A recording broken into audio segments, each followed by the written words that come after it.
বন্ধু বান্ধব নাই, সবসময় রুলস মানতে হয়।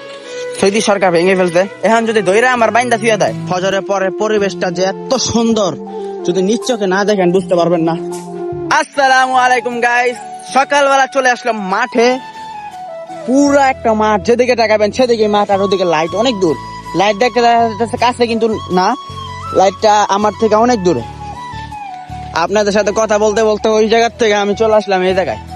গাইস, শুনছি এই জায়গায় বলে ঘর বাড়ি ছিল, মানুষের বসবাস করতো, বড় বড় মার্কেট, সুপার মার্কেট, তারপর অনেক বাসা বাড়া ছিল। সৌদি সরকার ভেঙে ফেলছে। কেন ভেঙছে সেটা সরকারি জানে, শুনছি।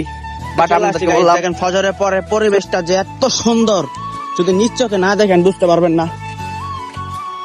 ওদিকে দেখতেছি জনবসতি, কয়েকটা লোক থাকে। যে জায়গায় দেখতেছি কয়েকজন মানুষ আছে মনে হয়। যদি পাকিস্তান বা ইন্ডিয়ান লোক থাকে তাহলে কথা বলা যাব, যদি ইয়ামানি বা সৌদিয়ান থাকে বা তাহলে তো কথা বলতে পারুম না। চাইছিলাম ওইখানে যাবো, কিন্তু এখন ভয় কাজ করতেছে, কারণ আরবিও পারি না, বাপের মোবাইল নাম্বারও নাই। এখন যদি দইরা আমার বাইন্দা ফিয়া দেয় কি করবো? আর এই জায়গার থেকে আমার বাসা এই কত দূর। ওই যে মার্কেট দেখতেছেন, এই মার্কেট জুম করি আমি, এই মার্কেটের পিছনে গল্লি।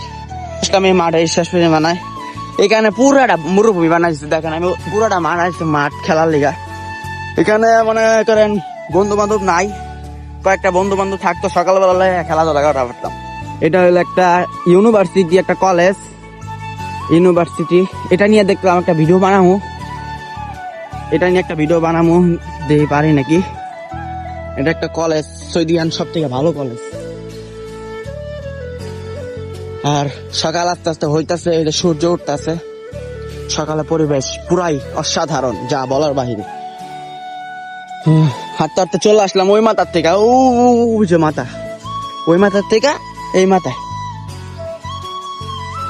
সকালবেলা যেতে বের হয়েছে, একটা দৌড় দেওয়ান যাক, শরীরটা ভালো হইব, শরীরে একটা ভাব চলে আইব, একটা এটুটুট আসবো। ঠিক আছে, তো চিন্তা করতেছে এই জায়গার থেকে ওই জায়গায় টায়ার পর্যন্ত আগে আমি ঢাকা খাড়াই।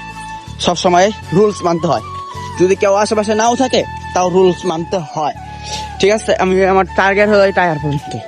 তো আপনারা আগে পা রাখলাম, দৌড় দেওয়া যাক।